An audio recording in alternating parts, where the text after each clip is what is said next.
Keesara toll gate ప్రమాదంపై న్యాయవాదులు ఆగ్రహం వ్యక్తం చేస్తున్నారు. పోలీసులు టోల్ గేట్ యాజమాన్యాల డబుల్ యాక్షన్ కనిపిస్తోంది అన్నారు. సీసీ ఫుటేజ్ ని దాచే ప్రయత్నం చేస్తున్నారన్నారు. సీసీటీవీ ఫుటేజ్ ఇవ్వకపోవడంలో ఆంతర్యం ఏంటి అని న్యాయవాదులు ప్రశ్నిస్తున్నారు. ఎఫ్ఐఆర్ లోనూ బ్రేక్ ఫెయిల్ అని నమోదు చేయడంపై లాయర్లు అనుమానం వ్యక్తం చేస్తున్నారు. టోల్ గేట్ యాజమాన్యానికి పోలీసులు సహకరిస్తున్నారా అని ప్రశ్నిస్తున్నారు న్యాయవాదులు. సీసీ ఫుటేజ్ విడుదల చేయకపోతే లీగల్ చర్యలకు వెళతామంటున్నారు లాయర్లు. దగ్గరగా 40-50 టన్నుల బరువు ఉండేటువంటి అంత లారీ అమాంతంగా ఒకేసారి పట్టడం వలన మా న్యాయవాది మరణించడం జరిగింది.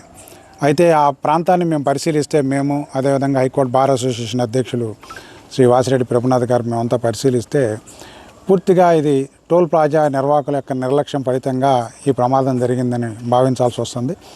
ఎందుకంటే మేము సీసీటీవీ ఫుటేజ్ను కూడా అడిగి ఉన్నాం న్యాయవాదులుగా. ఎందుకంటే వాస్తవం తెలుసుకోవాలి అక్కడ ఏం జరిగింది అనేటువంటిది.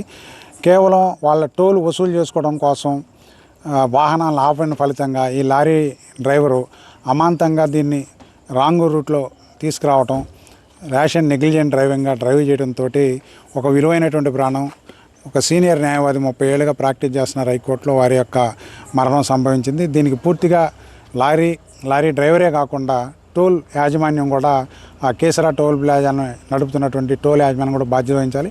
మేము డిమాండ్ చేస్తున్నాం న్యాయవాదులుగా, ఖచ్చితంగా సీసీటీవీ ఫుటేజ్ని బహిర్గతం చేయండి.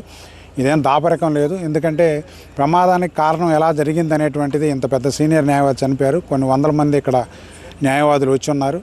ఆయన గతంలో కూడా అనేక ఉద్యమాల్లో పనిచేసినటువంటి నేపథ్యం ఉంది. కాబట్టి ఖచ్చితంగా సీసీటీవీ ఫుటేజ్ని ఇమీడియట్గా బహిర్గతం చేయమని చెప్పేసి డిమాండ్ చేస్తున్నాం.